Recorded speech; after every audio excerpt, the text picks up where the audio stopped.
If you're dealing with debt collectors, you're probably frustrated because you can't get anyone on the other side to work with you. You can't get anyone on the other side to realize it's not reasonable for you to pay 80 or 90% of an old debt, especially if it's a debt you probably don't even recognize. And it feels like there's no way that they're going to work with you on getting something reasonable. Almost nobody knows the secret that the best possible settlement of a debt collection with a debt collector is one where the debt collector pays you instead of the other way around, and then they vanish from your lives forever.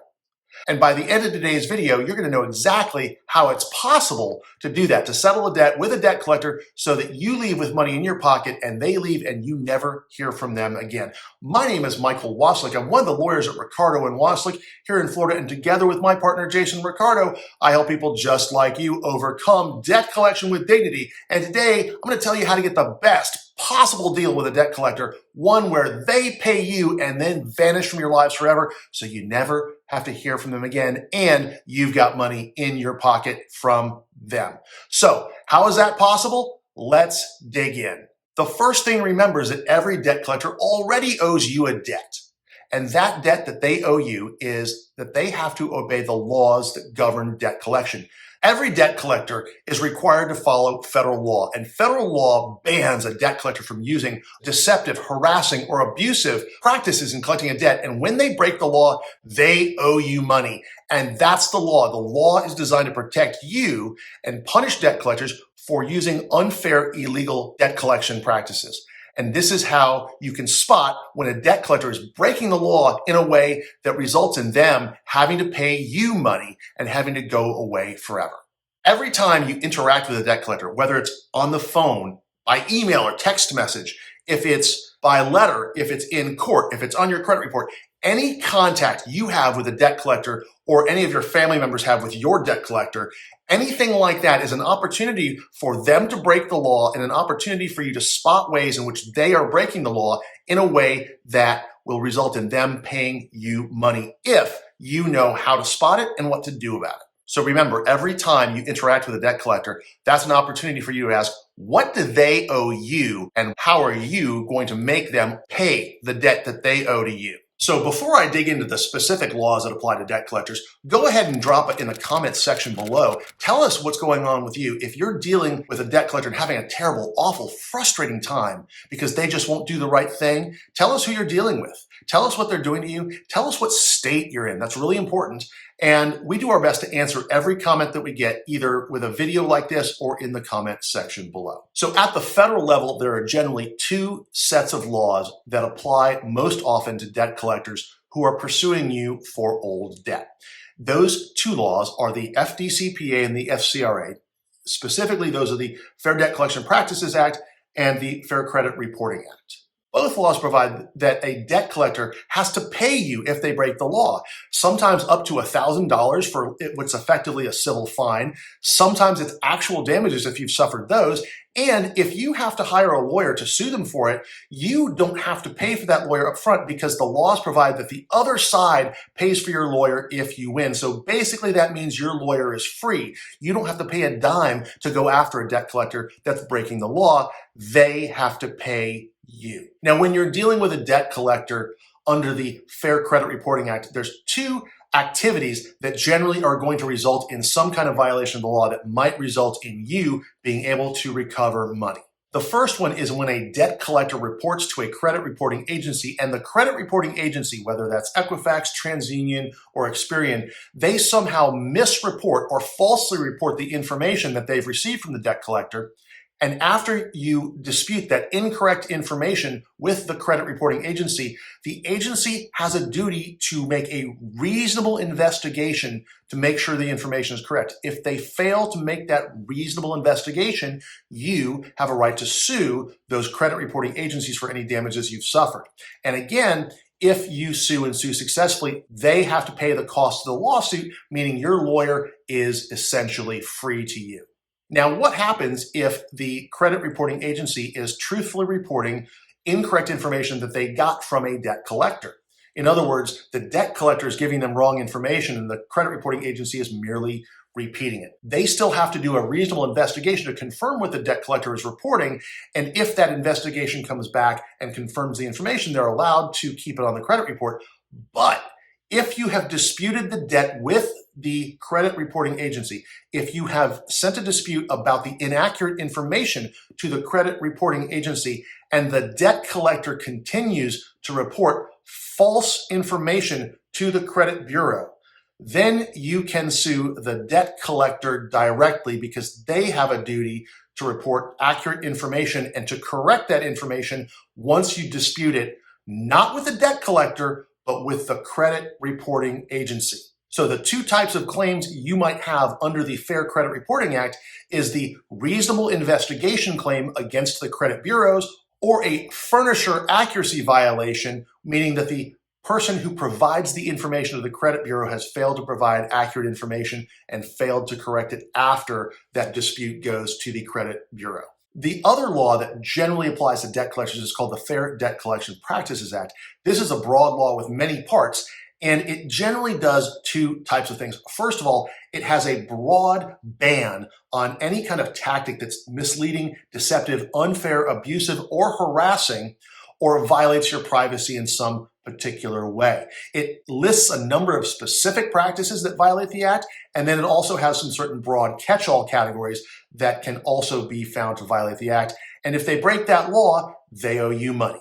Some of those things can be very easy to understand. If you think a debt collector is lying to you, if you think they're being abusive or harassing, they're making your phone ring several times a day, something like that, you can certainly find out if that specific conduct is a violation of law because the law lists many of those specific acts. There's another part of the law as well that debt collectors must follow, and that law can be tricky to navigate because it requires them to make certain disclosures and to perform certain actions within certain specified periods of time, and to do so in very particular ways. It is very easy for debt collectors to violate them if they're not paying attention. If they're not focusing on following the law, they will sometimes break these without even meaning to.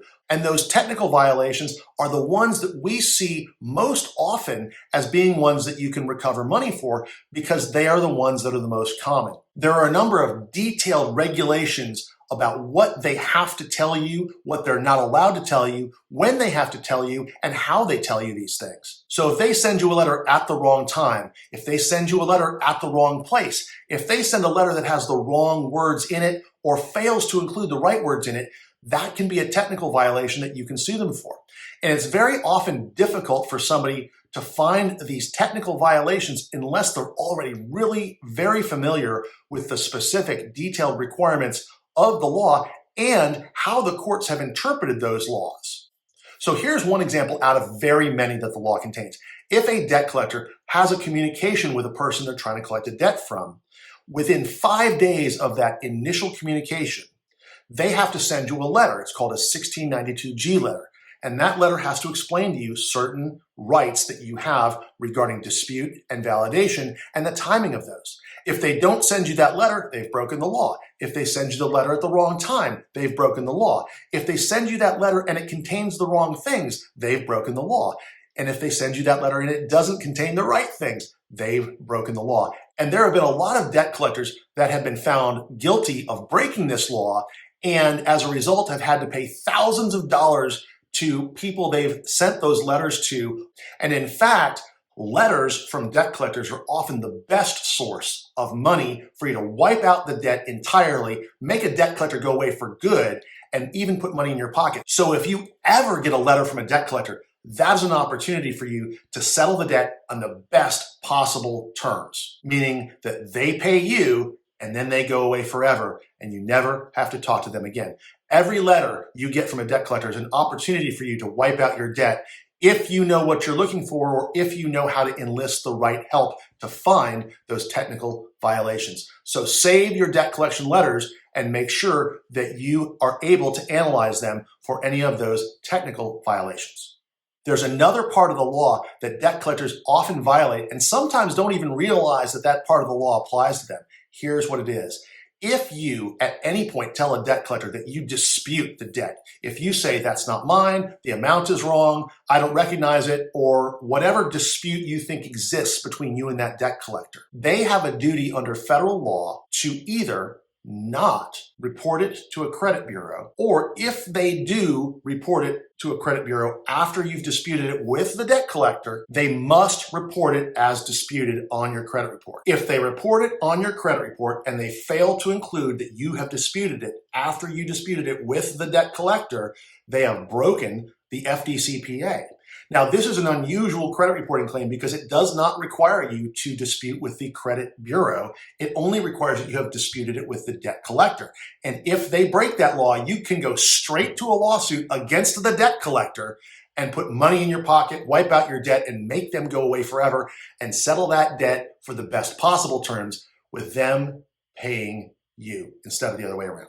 So that's why it's so important. If you have debt collection activity, not only do you want to make sure to save every letter you get, not only do you want to make sure you inform them of any actual valid dispute you have, you want to make sure that you're looking at your credit report at every single opportunity, getting your actual original credit report. Now, I've got another video on the channel. I'm going to put a link up here about how to pull your actual original credit report. And you need to do that if you have just disputed a debt with a debt collector. You need to do that on a regular basis to make sure that your credit report is accurately reflecting that dispute. And if it's not, you have found one of these violations that you can turn into the ideal settlement for you with any debt collector. Now, the FDCPA has a lot of provisions in it. It's way too many for me to go into in one video.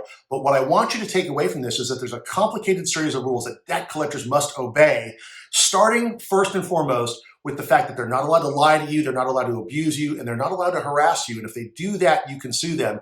And also, if they fail to make those disclosures that are designed to protect you from the misleading, abusive, and harassing behavior, if they fail to make those disclosures in the right time, in the right way, then you can sue them for that too.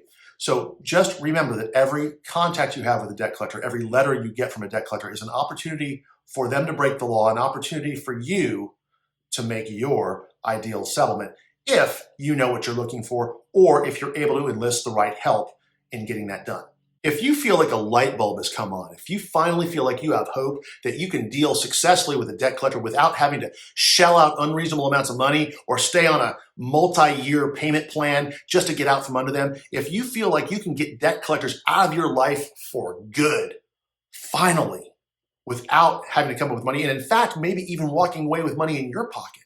If you feel like this has been amazing for you and you want to see more videos like this, hit the like button so I know to make more. If you're in Florida and you want help with this, if you want us to help you spot those technical violations, if you want help going through these laws that apply to debt collectors to identify ways in which they've broken the law and owe you money, if you want that help, go ahead and call us at the number that's pinned in the description below, and we will give you a free strategy session to talk about how your debt collector might have broken the law and ways in which you can recover money. That's totally free. Call the number below, and especially if you're in Florida, we will steer you in the right direction. If this video has been amazing for you and you want to know more about debt collection, go ahead and watch the video I've got up on the screen now. I think it's going to help you out a lot. So thanks for watching. I'll see you on the next one.